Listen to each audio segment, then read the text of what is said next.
Good afternoon and thank you for watching News 20. I'm Aaliyah Wilkerson and I'm solo today while Shay is out, so let's jump right in.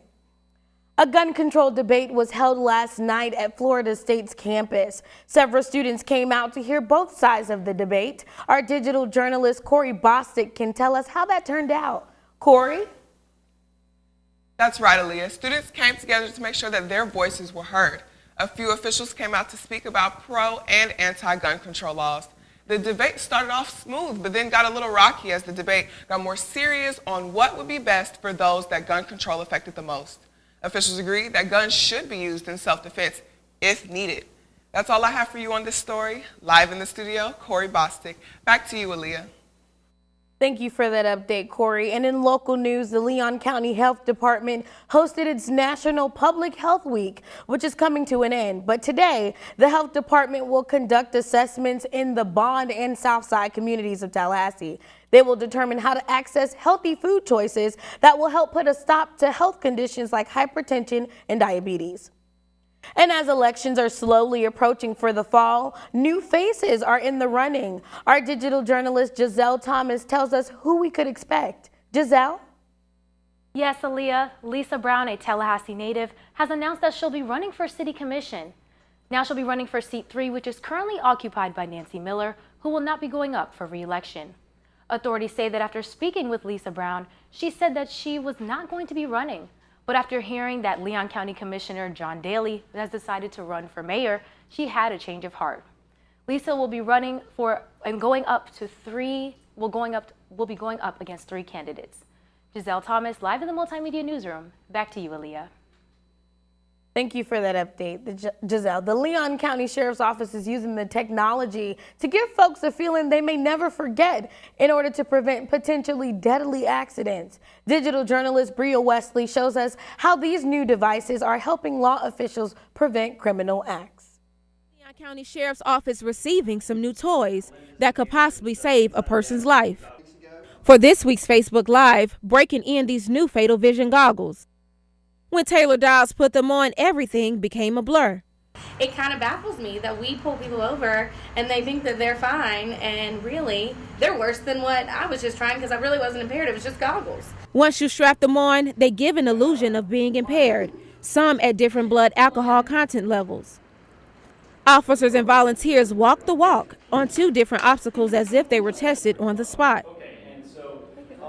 And for Lieutenant Grady Jordan, it hits too close to home. His daughter injured by an impaired driver. I was standing right by my daughter when it happened, and it makes a significant impact on me, and therefore it's been a little bit more at the forefront of what I think and how I do business and what I talk about to the public. According to the CDC, 1 death is every 51 minutes, and an average of 28 drivers die every day. And these goggles have a BAC of 0.25. As you can see, I would have failed the test. In Tallahassee, I'm Bria Wesley, News 20. Bria, I would have definitely failed the test too. It's great to see law enforcement agencies doing what they're got to do. So around the nation also, the goggles are being used to prevent DUI-related incidents. And if you saw a big red bus Thursday, One Blood of Florida Blood Services collected donations at the Tallahassee Police Department headquarters. One Blood is a nonprofit organization that is responsible for providing safe and available and affordable blood to more than 200 hospital partners. Those that donated received a free t-shirt and a wellness evaluation that checked their blood pressure, temperature, iron count, and cholesterol. And we have reached the moment where shooting your shot doesn't just pay off in the DMs. Our digital journalist Jacqueline Harold has more on the story. The Leon Havana Relay for Life took their talents to the court. Tallahassee residents flooded the FAMU Recreational Center to acknowledge more hope for the cancer community. So what we're doing tonight is it's a fundraiser to help support our Relay for Life event that's going on at Leon High School on April 28th. So we're just really trying to get obviously some money raised, but also some excitement for that event.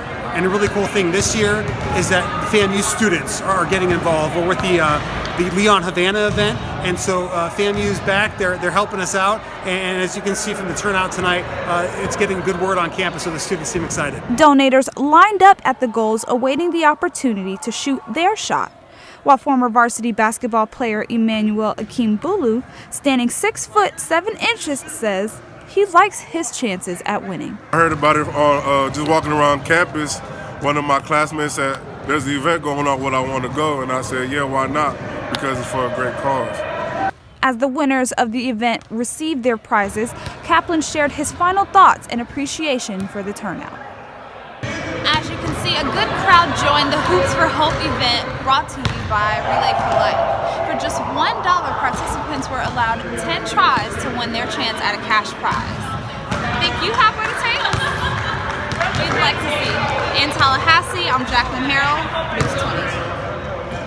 Jacqueline, I don't know about anyone else, but I'm only 4 foot something and I don't have what it takes. The Relay for Life organization will be hosting another event on April 28th at Leon High School. Be sure to log on to cancer.org/breastcancer for more information on how to participate. And it's springtime and everyone in Tallahassee is feeling the flowers bloom. But if the rainy and cold weather change may have thrown you off, count on the 50th Springtime Tallahassee to get you right back on track. Roads for the festival weekend have been blocked off as preparation begins. Springtime Tallahassee is known for producing one of the top festivals in the southeastern United States and is right here in Leon County. According to its website, Springtime Tallahassee provides a huge economic impact to Leon County, beginning with just bringing the community together. Thank you for sticking around. I'm Angelique C. Bruton. Let's take a look at what I have brewing for today. The caravan of central migrants going through Mexico to the U.S. border isn't ending. Many churches have opened their doors to immigrants and are preparing for their arrival. While some will stay in Mexico and try and get refugee status there, others will continue north to the U.S. border. Organizers of the caravan say that over 200 people will proceed to the U.S. border in the coming days. Clashes have broken out as crowds gather and protests start along the Israel-Gaza border. Thousands of tires are set aligned on the Gaza side to create curtains of black smoke to obscure from the sights of snipers from Israeli forces. The Israelis responded with tear gas and gunfire, virtually ignoring the United Nations calls for restraints as they confront a second week of deadly protests in Gaza. A Chinese woman who went missing as a toddler has finally been reunited with her family 24 years later. An embrace between the father and daughter, separated for nearly a quarter of a century. She was just 3 years old when she went missing in 1994. Now she's a 27-year-old mother of 2. Amid tears of joy, the family reunites in southwestern China and begins making up for so much lost time. She was recognized by a woman on the opposite side of China who saw an age progression drawing of the woman as an adult. Well, that's going to do it for your Bruton Sprue. I'm Angelique C. Bruton. Now let's take it over to Michaela for some entertainment. Welcome to eLive. I'm Michaela Sherman here with your latest in entertainment news. Actor Samuel L. Jackson graces the cover of Vogue Man Arabia's sophomore 2018 issue. The 69-year-old is still looking good and it's definitely eye candy. Mark Holmes, Jackson's stylist for the shoot, dressed him in contemporary suits and key pieces from brands like Prada and Burberry. Throughout this issue, Jackson discusses his road to success and also his viewpoints on things that are currently going on in the world. Sesame Place, located in Pennsylvania, has just become the world's first amusement park designated as a certified autism center. This news was announced via Facebook Monday in honor of Autism Awareness Day. Sesame Place offers a ride accessibility program to help visitors determine which rides are an appropriate match. This was put in place to help maximize both enjoyment and safety. So Saturday, unfortunately, we'll be experiencing some thunderstorms. Sunday, we'll have partly cloudy skies and high of 73, low of 57. Monday, we'll be experiencing some showers. Those will be morning showers, so if you're planning on going out in the morning to class or work, you're going to want to bring an umbrella. High of 77, low of 59 for Monday. Tuesday, again, thunderstorms. And then Wednesday, finally, it'll brighten up. We'll have some sunny skies. High of 75, low of 47. That's it for your weather report. We'll be right back after this break. Welcome back, I'm Brandon Jones, and it's time for the sports. After a tough loss on the road against Jacksonville University Dolphins earlier this week, the FAMU Rattler baseball team is currently going toe-to-toe in Greensboro against the North Carolina A&T Aggies in a doubleheader. The next game is at 4 o'clock this evening, and the 3-game series will conclude tomorrow afternoon with a 1 o'clock matchup. The Leon High lacrosse team went down in divisional play against the McClay Marauders 7-6 last night. This win for the Marauders snapped a 7-game losing streak. The 10-4 Timberwolves of Childs High School will walk into the Lions Den set for more divisional action tomorrow afternoon at 1 o'clock. The NBA playoffs are rapidly approaching and the seeding in the Eastern Conference are starting to lock in. The number 3 seed Cleveland Cavaliers had to defend the land last night against the 7th seed Washington Wizards with some help from sharpshooter Kyle Korver and the dominance of LeBron James, who ended the night with 33 points. The Cavs were able to secure the win with a late steal from Turkish forward Seti Osman, helped seal the deal to keep the Cavs a half game ahead of the 4 seed Philadelphia 76ers. That's all for the sports right now. We'll be right back after the break. So, Brandon and Kayla, do you all plan on going to the Springtime Tallahassee? Yeah, actually, I have to go out there for a class to do an article, so I'll be out there. Yeah, well, it'll be it should interesting. be a good thing to be a journalist for. You know what I'm saying?